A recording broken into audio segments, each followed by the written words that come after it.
Feliz y bendecido día, aprendiendo un curso de milagros. El secreto de la verdadera oración es olvidarte de las cosas que crees necesitar. Pedir algo específico es igual que ver el pecado primero y luego perdonarlo. Del mismo modo, al orar pasas por alto tus necesidades específicas, tal como las ves, y las dejas en manos de Dios. Ahí se convierten en los regalos que le haces, pues le dicen que no antepondrás otros dioses a Él, ni que quieres otro amor que el suyo. Este libro es un comienzo, no un final.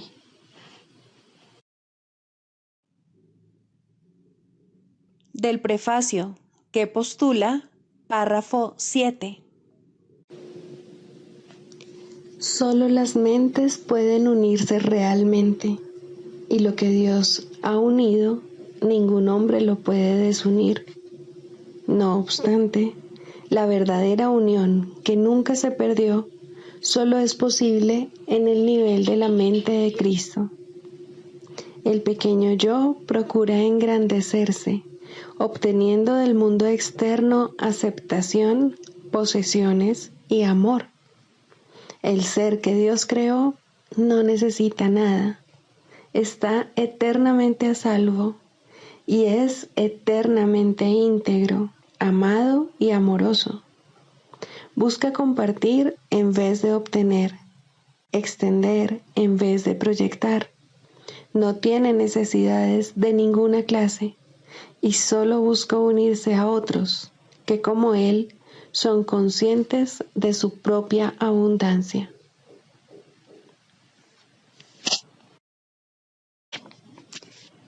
Introducción. Este es un curso de milagros. Es un curso obligatorio. Solo el momento en que decides tomarlo es voluntario. Tener libre albedrío no quiere decir que tú mismo puedas establecer el plan de estudios. Significa únicamente que puedes elegir lo que quieres aprender en cualquier momento dado. Este curso no pretende enseñar el significado del amor, pues eso está más allá de lo que se puede enseñar. Pretende, no obstante, despejar los obstáculos que impiden experimentar la presencia del amor, el cual es tu herencia natural. Lo opuesto al amor es el miedo, pero aquello que todo lo abarca no puede tener opuestos. Este curso puede, por lo tanto, resumirse muy simplemente de la siguiente manera. Nada real puede ser amenazado. Nada irreal existe. En esto radica la paz de Dios. Capítulo 1. El significado de los milagros. Primero, principios de los milagros. Principio 47. El milagro es un recurso de aprendizaje que reduce la necesidad del tiempo. Establece un intervalo temporal fuera de lo normal que no está sujeto a las leyes usuales del tiempo. En ese sentido, es intemporal. Capítulo 30. El nuevo comienzo. Tercero, más allá de todo ídolo. Los ídolos son algo muy concreto, mas tu voluntad es universal, puesto que es ilimitada, y así no tiene forma, ni su contenido se puede expresar en función de la forma. Los ídolos son límites. Representan la creencia de que hay ciertas formas que pueden brindar felicidad y de que, limitando, se consigue todo.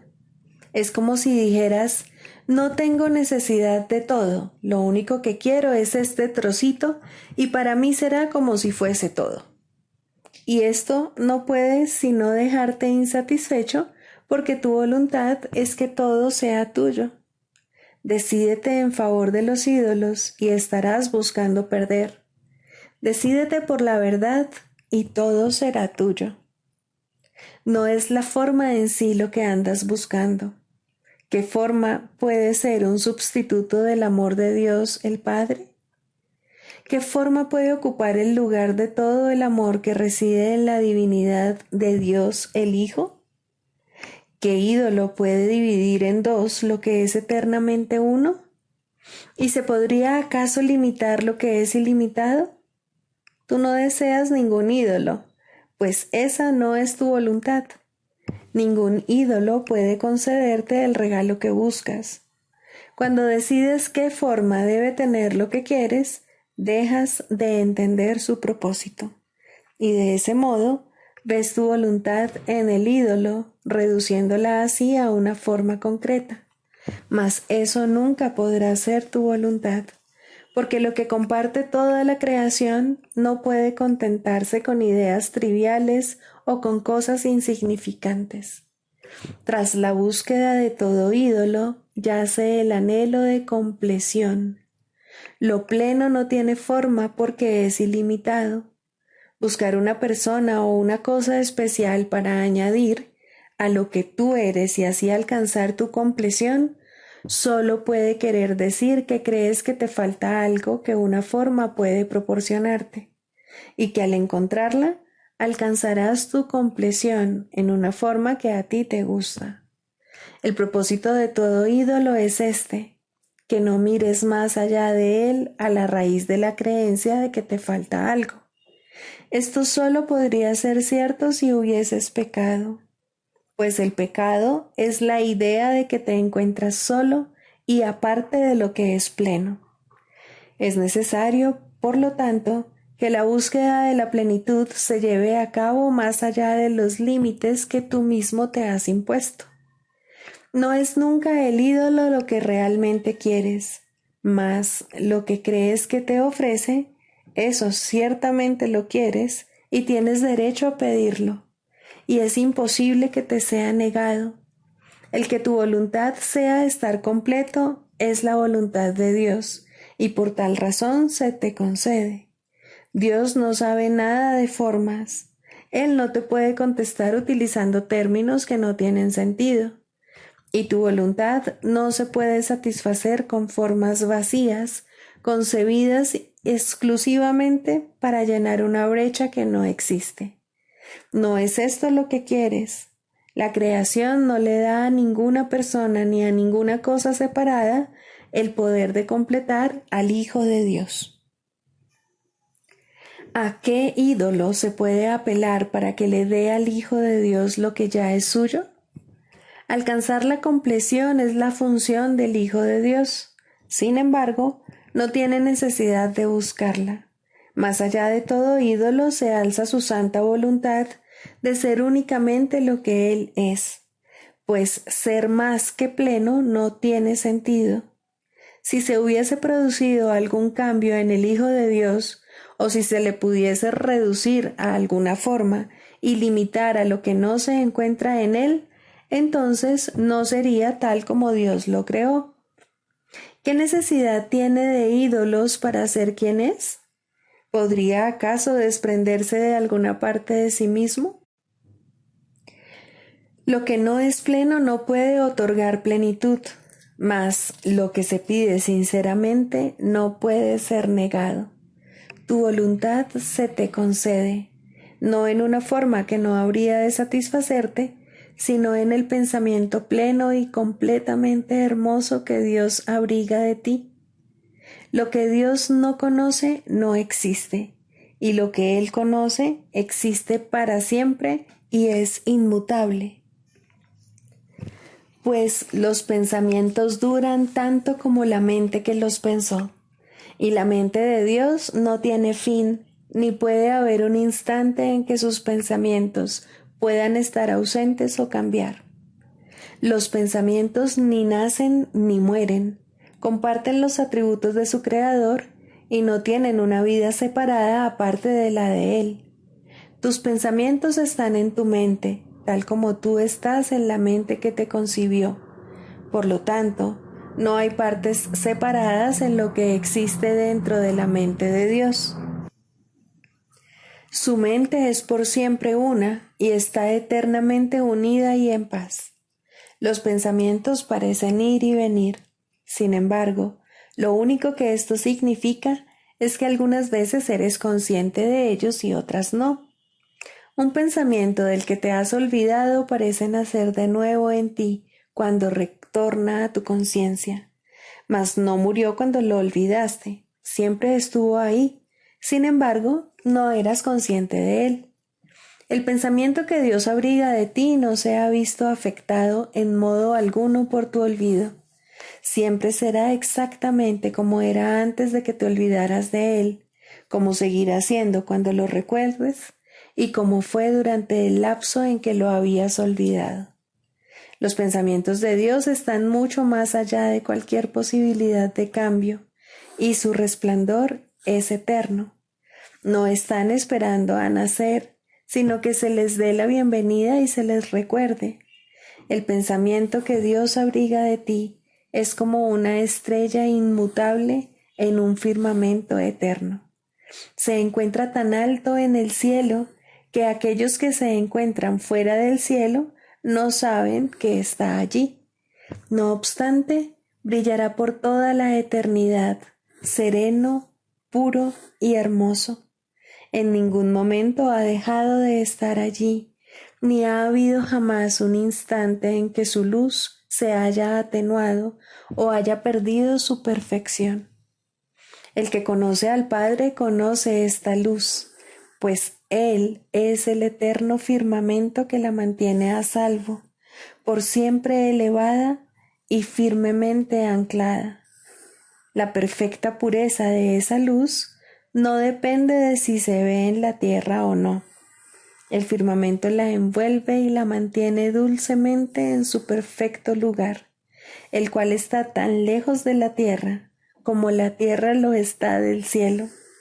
No es la distancia ni el tiempo lo que hace que esta estrella sea invisible desde la tierra, mas aquellos que andan en pos de ídolos no pueden saber que la estrella está ahí.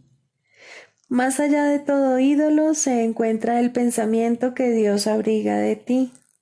Este pensamiento no se ve afectado en modo alguno por la confusión y el terror del mundo, por los sueños de nacimiento y muerte que aquí se tienen, ni por las innumerables formas que el miedo puede adoptar, sino que, sin perturbarse en lo más mínimo, sigue siendo tal como siempre fue. Rodeado de una calma tan absoluta que el estruendo de batallas ni siquiera llega hasta él. Dicho pensamiento descansa en la certeza y en perfecta paz. La única realidad se mantiene a salvo en él, completamente inconsciente del mundo que se postra ante ídolos y no conoce a Dios.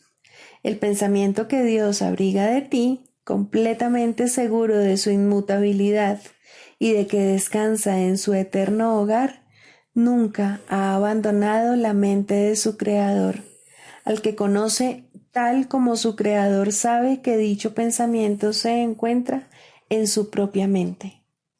¿Dónde podría existir el pensamiento que Dios abriga de ti, sino donde tú te encuentras? ¿Podría acaso tu realidad ser algo aparte de ti y encontrarse en un mundo que le es completamente desconocido? Fuera de ti no hay firmamento eterno, ni estrella inmutable, ni realidad alguna. La mente del Hijo del Cielo en el cielo está, pues ahí la mente del Padre y la del Hijo se unieron en la creación, la cual no tiene fin. Tú no tienes dos realidades, sino una sola, y no puedes ser consciente más que de una. Tu realidad es o bien un ídolo o bien el pensamiento que Dios abriga de ti. No olvides, por lo tanto, que los ídolos tienen que mantener oculto lo que tú eres, no de la mente de Dios, sino de la tuya. La estrella sigue brillando y el firmamento jamás ha cambiado, mas tú, el Santo Hijo de Dios, no eres consciente de tu realidad.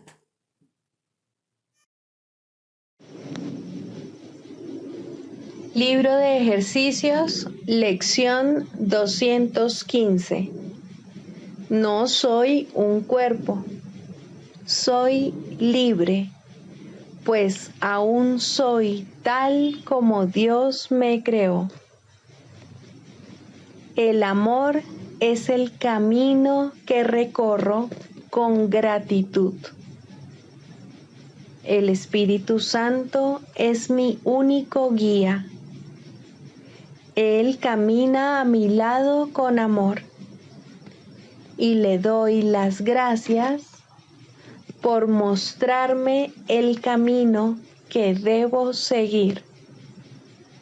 No soy un cuerpo, soy libre, pues aún soy tal como Dios me creó.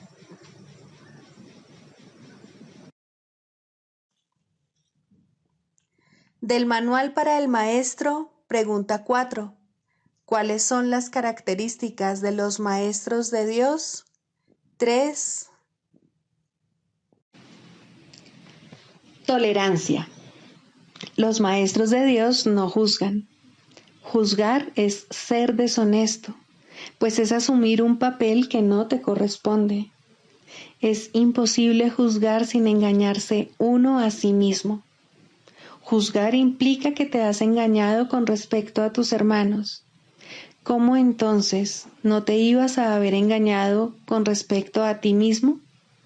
Juzgar implica falta de confianza, y la confianza sigue siendo la piedra angular de todo el sistema del pensamiento del Maestro de Dios.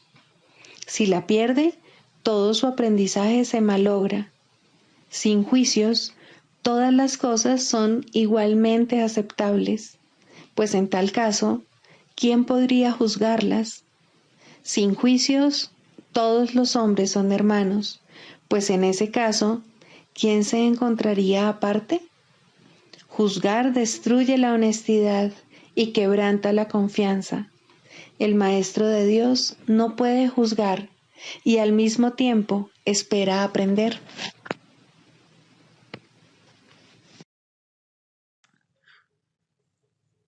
Manual para el Maestro, pregunta 3. ¿Cuáles son los niveles de enseñanza? Los maestros de Dios no tienen un nivel de enseñanza fijo. Cada situación de enseñanza-aprendizaje entraña en sus inicios una relación diferente, si bien el objetivo final es siempre el mismo: hacer de la relación una relación santa, en la que ambos puedan ver al Hijo de Dios libre de pecado. No hay nadie de quien un maestro de Dios no pueda aprender, de manera que no hay nadie a quien Él no pueda enseñar. Desde un punto de vista práctico, no obstante, es imposible que pueda llegar a conocer a todo el mundo, o que todo el mundo lo pueda encontrar a Él. Por lo tanto, el plan dispone que cada maestro de Dios establezca contactos muy específicos. En la salvación no hay coincidencias.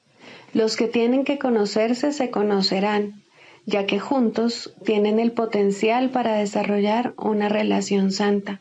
Están listos el uno para el otro. El nivel más simple de enseñanza aparenta ser bastante superficial. Consiste en lo que parecen ser encuentros fortuitos, el encuentro de dos supuestos extraños en un ascensor por casualidad. El niño que sin mirar a dónde va se tropieza con un adulto por accidente. Dos estudiantes que de pronto se encuentran caminando juntos a casa. Estos encuentros no ocurren al azar. Cada uno de ellos tiene el potencial de convertirse en una situación de enseñanza-aprendizaje. Quizá los dos supuestos extraños en el ascensor se sonrían el uno al otro. Tal vez el adulto no reprenda al niño por haber tropezado con él, y tal vez los estudiantes se hagan amigos. Es posible incluso, en el nivel de encuentro más fortuito, que dos personas pierdan de vista sus intereses separados, aunque solo sea por un instante. Ese instante será suficiente. La salvación ha llegado. Es difícil entender que el concepto de niveles de enseñanza del curso universal esté tan desprovisto de significado en la realidad como lo está el concepto del tiempo. La ilusión de uno permite la ilusión de otro. Con el tiempo, el Maestro de Dios parece comenzar a cambiar de parecer acerca del mundo con una sola decisión, y luego, a medida que la enseña, aprende más y más acerca de esa nueva orientación. Hemos hablado ya de la ilusión del tiempo, pero la ilusión de diferentes niveles de enseñanza parece ser algo distinto.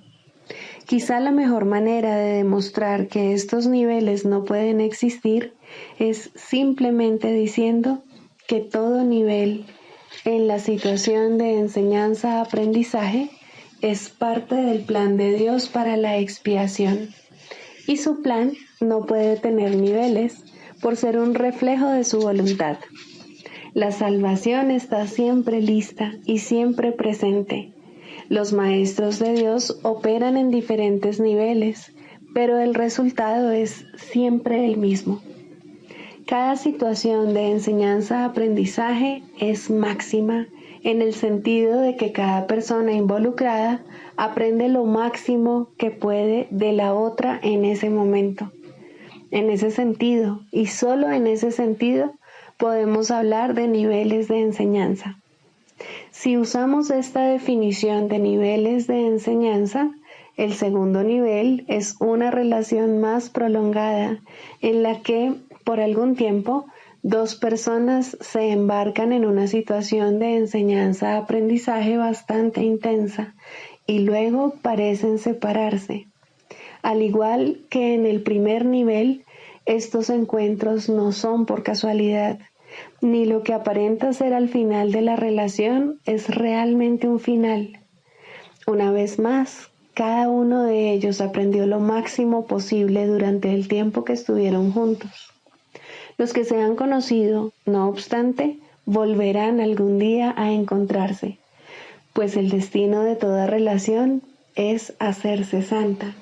Dios no se equivoca con respecto a su Hijo.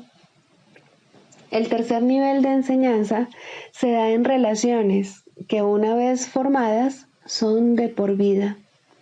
En estas situaciones de enseñanza-aprendizaje se le provee a cada persona de un compañero de aprendizaje determinado que le ofrece oportunidades ilimitadas de aprender. Por lo general, no hay muchas relaciones de este tipo, ya que su existencia implica que las personas en cuestión han alcanzado simultáneamente un nivel en el que el equilibrio entre aprendizaje y enseñanza es perfecto. Esto no significa que necesariamente se den cuenta de ello. De hecho, en la mayor parte de las ocasiones no se dan cuenta. Puede que incluso haya bastante hostilidad entre ellos por algún tiempo, o tal vez de por vida, mas si así lo deciden, tienen ante sí la lección perfecta y pueden aprenderla. Y si deciden aprenderla, se convierten en los salvadores de los maestros que flaquean y que incluso parecen fracasar. Es imposible que un maestro de Dios no encuentre la ayuda que necesita.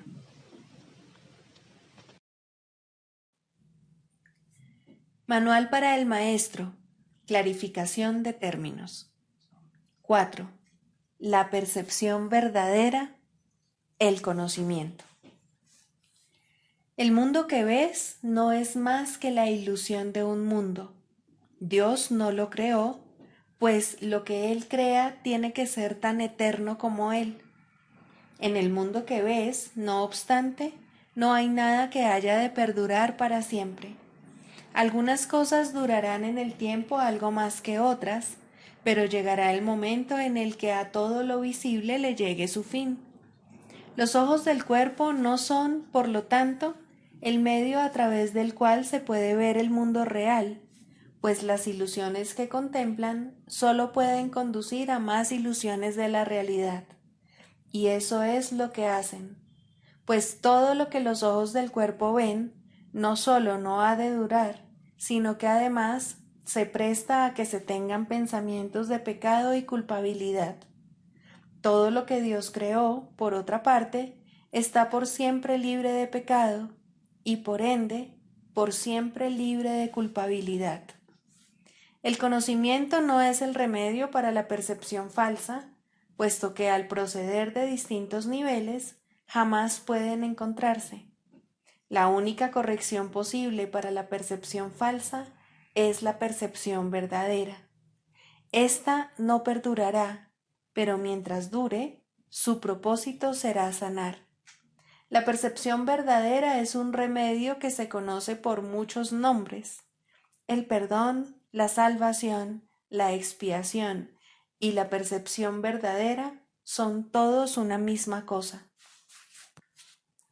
Son el comienzo de un proceso cuyo fin es conducir a la unicidad que los trasciende a todos.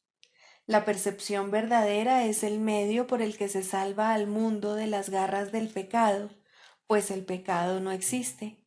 Y esto es lo que la percepción verdadera ve. El mundo se yergue como un sólido muro ante la faz de Cristo, pero la percepción verdadera lo ve solo como un frágil velo, tan fácil de descorrer que no podría durar más de un instante. Por fin se ve el mundo tal como es, y ahora no puede sino desaparecer, pues en su lugar ha quedado un espacio vacío que ha sido despejado y preparado. Donde antes se percibía destrucción, aparece ahora la faz de Cristo, y en ese instante el mundo queda olvidado, y el tiempo acaba para siempre al disolverse el mundo en la nada de donde provino. Un mundo perdonado no puede durar mucho. Era la morada de los cuerpos, pero el perdón mira más allá de ellos. En eso radica su santidad. Así es como sana. El mundo de los cuerpos es el mundo del pecado, pues sólo si el cuerpo existiese sería posible el pecado. El pecado acarrea culpabilidad tan irremediablemente como el perdón acaba con ella. Y una vez que ha desaparecido todo rastro de culpabilidad, ¿qué queda que pueda seguir manteniendo al mundo separado y fijo en su lugar? Pues la idea de lugar habrá desaparecido también junto con el tiempo. El cuerpo es lo único que hace que el mundo parezca real, pues, al ser algo separado, no puede permanecer donde la separación es imposible. El perdón prueba que es imposible porque no lo ve, y lo que entonces pasas por alto deja de ser comprensible para ti, tal como una vez estabas seguro de su presencia. Este es el cambio que brinda la percepción verdadera. Lo que antes se había proyectado afuera, ahora se ve adentro, y ahí el perdón deja que desaparezca. Ahí se establece el altar al Hijo, y ahí se recuerda a su Padre. Ahí se llevan todas las ilusiones ante la verdad y se depositan ante el altar. Lo que se ve como que está afuera no puede sino estar más allá del alcance del perdón, pues parece ser por siempre pecaminoso. ¿Qué esperanza puede haber mientras se siga viendo el pecado como algo externo? ¿Qué remedio puede haber para la culpabilidad? Mas, al ver a la culpabilidad y al perdón dentro de tu mente, estos se encuentran juntos por un instante, uno al lado del otro, ante un solo altar. Ahí, por fin, la enfermedad y su único remedio se unen en un destello de luz curativa. Dios ha venido a proclamar lo que es suyo. El perdón se ha consumado. Y ahora el conocimiento de Dios, inmutable, absoluto, puro y completamente comprensible, entra en su reino. Ya no hay percepción, ni falsa ni verdadera. Ya no hay perdón, pues su tarea ha finalizado. Ya no hay cuerpos, pues han desaparecido ante la deslumbrante luz del altar del Hijo de Dios. Dios sabe que ese altar es el suyo, así como el de su Hijo. Y ahí se unen, pues ahí el resplandor de la faz de Cristo ha hecho desaparecer el último instante del tiempo, y ahora la última percepción del mundo no tiene propósito ni causa, pues ahí donde el recuerdo de Dios ha llegado finalmente, no hay jornada, ni creencia en el pecado, ni paredes, ni cuerpos, y la sombría atracción de la culpabilidad y de la muerte se extingue para siempre. Oh hermanos míos, si tan solo supierais cuánta paz os envolverá y os mantendrá a salvo, puros y amados en la mente de Dios, no haríais más que apresuraros a encontraros con Él en su altar. Santificados sean vuestros nombres y el suyo, pues se unen ahí, en ese santo lugar. Ahí Él se inclina para elevaros hasta Él, liberándoos de las ilusiones para llevaros a la santidad, liberándoos del mundo para conduciros a la eternidad, liberándoos de todo temor y devolviéndoos al amor. El proceso de la psicoterapia. Cuarto, el proceso de la enfermedad. De la misma manera en que toda terapia es psicoterapia, del mismo modo toda enfermedad es enfermedad mental. Es un juicio acerca del Hijo de Dios, y todo juicio es una actividad mental. Un juicio es una decisión que se toma una y otra vez contra la creación y su creador. Es la decisión de percibir el universo como tú lo has creado. Es decidir que la verdad puede mentir y que es una mentira. ¿Qué otra cosa, entonces, puede ser la enfermedad sino una expresión de aflicción y culpa? ¿Y por qué sollozaría a alguien si no por su inocencia? Una vez que al Hijo de Dios se le considera culpable, la enfermedad es inevitable. Es lo que ha pedido y, por ende, es lo que recibirá. Todos los que piden enfermedad se han condenado a sí mismos a buscar remedios que no los pueden ayudar, pues han depositado su fe en la enfermedad y no en la salvación. No hay nada que un cambio de mentalidad no pueda hacer, pues todas las cosas externas no son sino sombras de una decisión ya tomada. Si se cambia la decisión, ¿cómo podría su sombra no cambiar?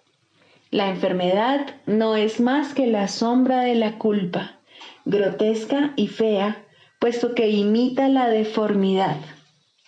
Si una deformidad se ve como real, ¿cómo podría su sombra no ser deforme? Una vez que se ha decidido que la culpa es real, el descenso al infierno sigue paso a paso su inevitable trayectoria. La enfermedad, la muerte y la miseria fustigan ahora la tierra en implacables oleadas, a veces simultáneamente y otras en siniestra sucesión. Todas estas cosas, no obstante, por muy reales que puedan parecer, son solo ilusiones. ¿Quién podría tener fe en ellas una vez que ha entendido esto? ¿Y quién podría no tener fe en ellas hasta que lo entienda? La curación es terapia o corrección, y como ya hemos dicho y volvemos a repetir, toda terapia es psicoterapia. Curar al enfermo no es sino ofrecerle este entendimiento. La palabra cura ha caído en desprestigio entre los terapeutas más respetables del mundo y con toda razón, pues ninguno de ellos puede curar y ninguno de ellos entiende lo que es la curación. En el peor de los casos, le otorgan realidad al cuerpo en sus propias mentes, y una vez que han hecho esto, apelan a la magia para curar los males con los que sus mentes dotaron al cuerpo. ¿Cómo podría este proceso curar? Es ridículo de principio a fin, mas una vez comenzado, del mismo modo ha de concluir. Es como si Dios fuese el diablo y fuera necesario encontrarle en el mal. ¿Cómo podría haber amor ahí? ¿Y cómo podría lo enfermo curar? ¿No son acaso estas dos preguntas la misma? En el mejor de los casos, es posible que los sanadores del mundo, y el término sanadores tal vez sea cuestionable aquí, lleguen a reconocer que la mente es la fuente de la enfermedad. Pero su error estriba en la creencia de que la mente puede sanarse a sí misma. Esto tiene algún mérito en un mundo donde el concepto de grados de error tiene sentido. No obstante, sus curas siguen siendo provisionales, o bien puede que surja otra enfermedad que reemplace a la anterior, pues mientras no se comprenda el significado del amor, la muerte no se ha superado.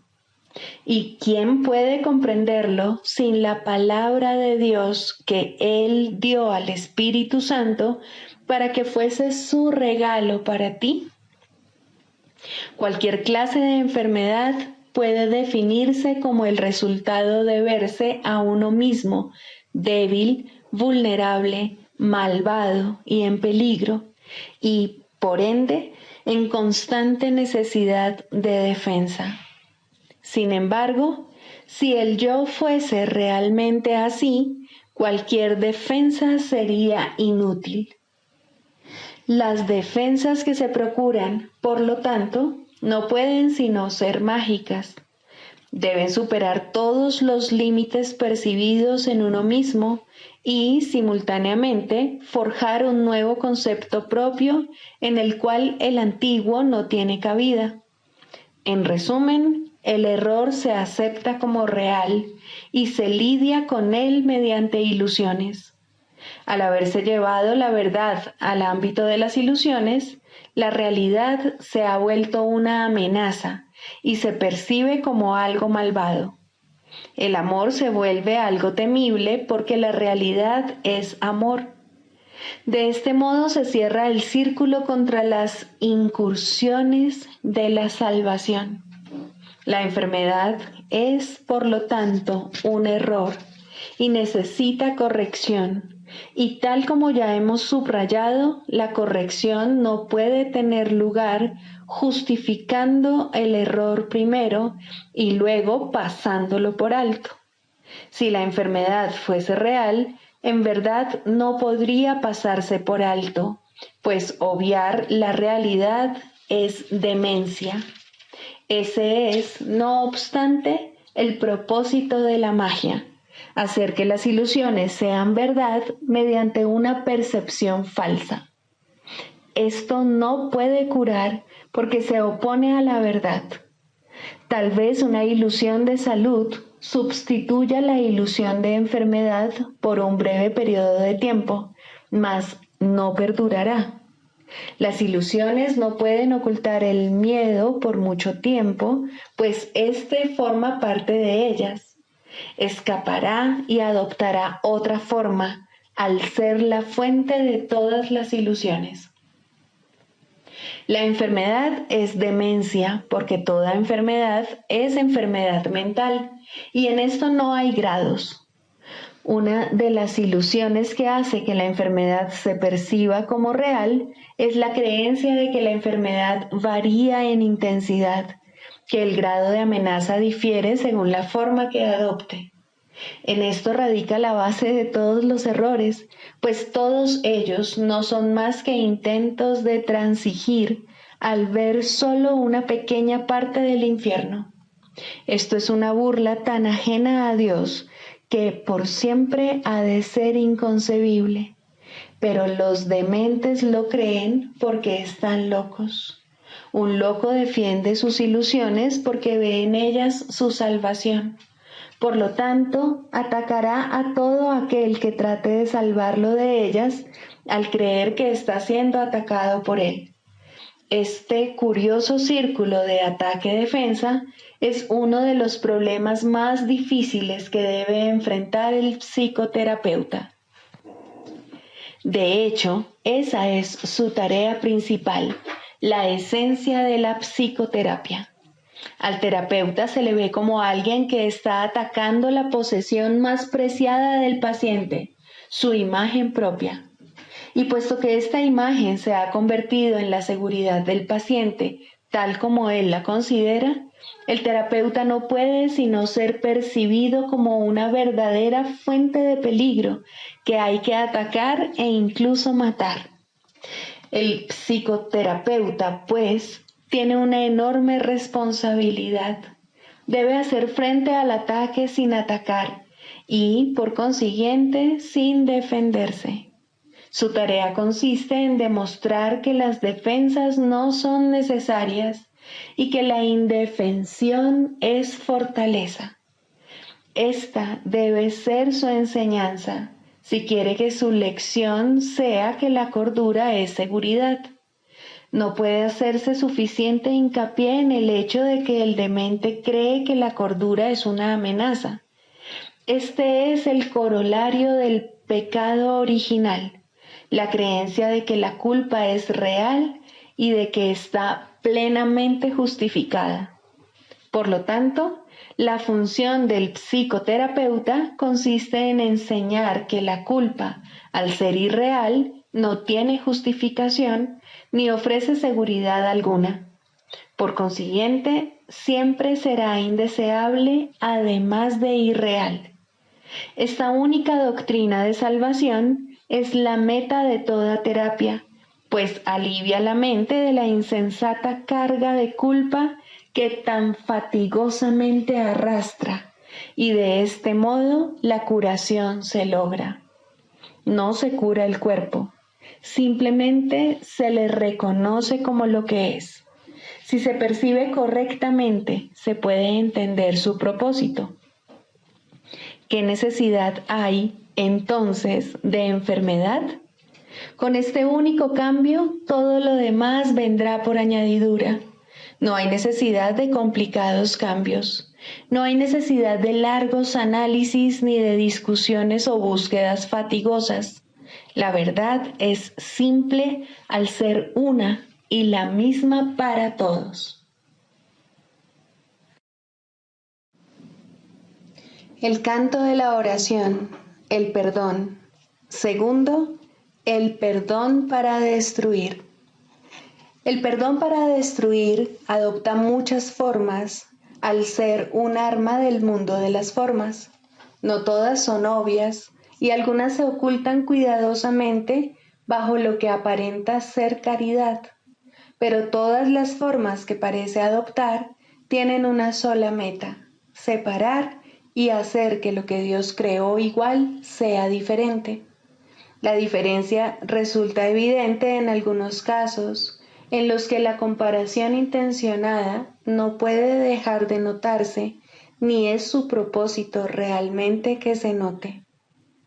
En este grupo se encuentra, en primer lugar, el caso en el que una persona mejor se digna rebajarse para salvar a un inferior de lo que en realidad ésta es. En este caso, el perdón aquí se basa en una actitud de amable altivez, tan lejana del amor que la arrogancia jamás podría desalojarse. ¿Quién puede perdonar y despreciar al mismo tiempo? ¿Y quién puede acusar a otro de estar inmerso en el pecado y al mismo tiempo percibirlo como el Hijo de Dios? ¿Quién puede enseñar lo que es la libertad esclavizando? En eso no hay unión, solo aflicción. Eso no es realmente misericordia. Eso es la muerte. Hay otro caso de perdón para destruir, muy parecido al anterior, si se entiende correctamente, en el que la arrogancia no se manifiesta de forma tan arrogante. Aquí el que perdona a otro, no proclama ser mejor. En lugar de ello dice que aquí hay alguien cuya pecaminosidad él comparte, y dado que ambos han sido indignos, merecen la retribución de la ira de Dios. Este pensamiento puede parecer humilde e incluso inducir a una rivalidad con respecto a quién es más pecador o más culpable. Esto no es amor por la creación de Dios, ni por la santidad que es su regalo eterno. ¿Puede acaso su Hijo condenarse a sí mismo y aún así acordarse de él? Aquí la meta es apartar de Dios al Hijo que él ama y mantenerlo separado de su fuente. Esta es también la meta de aquellos que buscan ser mártires a manos de otro. El objetivo detrás de esto tiene que verse claramente, pues puede pasar por mansedumbre y caridad en vez de crueldad. ¿No es acaso muestra de misericordia aceptar el rencor de otro y no responder sino con silencio y con una dulce sonrisa? Fíjate qué bueno eres, que soportas con paciencia y santidad la ira y el daño que otro te inflige, sin mostrar el amargo dolor que sientes. El perdón para destruir con frecuencia se oculta tras un manto así. Muestra el rostro del sufrimiento y del dolor como prueba silenciosa de la culpa y de los estragos del pecado. Tal es el testimonio que le ofrece a uno que podría ser su salvador y no su enemigo. Pero al habérsele convertido en enemigo, tiene que aceptar la culpa y el duro reproche que de este modo se ha descargado sobre él. ¿Es esto amor?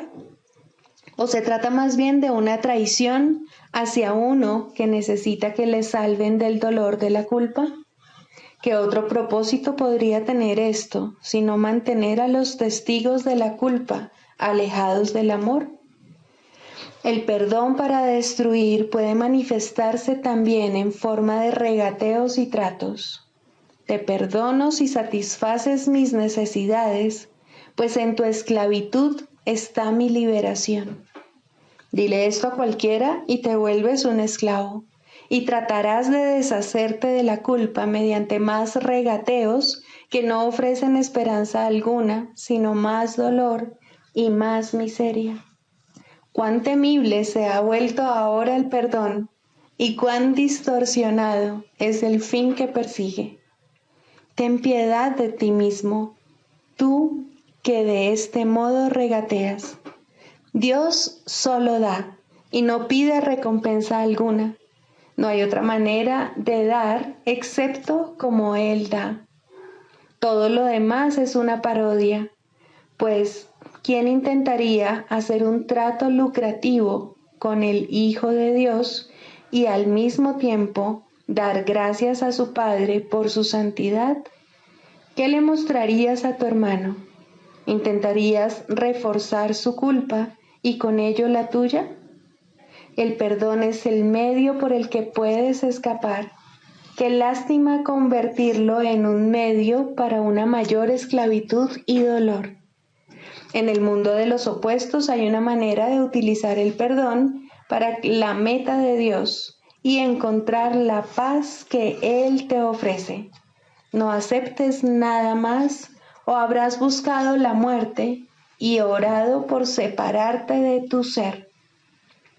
Cristo es para todos porque está en todos. Es su faz lo que el perdón te permite ver. Es su faz en la que ves la tuya.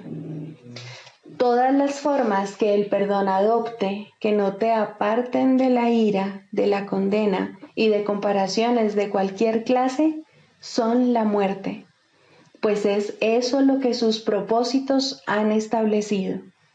No te dejes engañar por ellas, sino abandónalas y deja a un lado sus despreciables y trágicas ofrendas.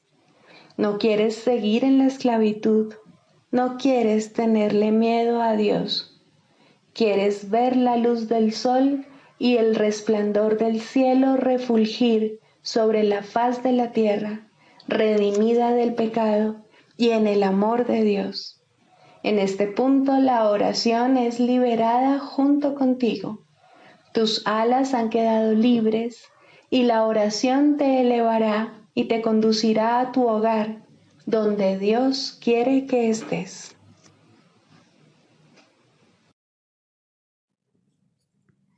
Sigamos a Jesús haciendo del perdón algo tan natural como respirar y algo tan vital como el aire.